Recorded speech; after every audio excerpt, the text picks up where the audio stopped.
I'll walk you through the white label configuration really quickly. It's pretty simple. So here is the site name. So change that. Here is the toss text, and that's what it goes down here, the bottom right-hand corner. Here is the link for your toss. If you want to use a custom domain, it's pretty simple. All you need to do is create a CNAME record wherever you host your DNS. So you would change it to CNAME here and then put in whatever subdomain that you're wanting. And then the target is just app@speedtolead.io, and that is it.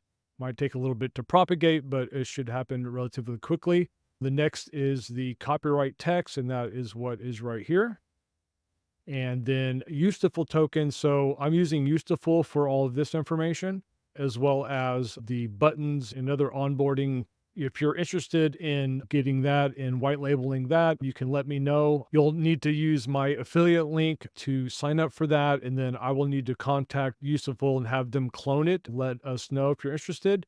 The next thing is you can do custom CSS wherever you would like. And the last thing is the chat widget JS. So that is to replace this. You can put a SpeedToLead chat widget here or whatever chat widget you're wanting to use for support. Down here is the banner image, which this is right here in the nav bar. And then here, if you're wanting dark mode, use one for the dark mode.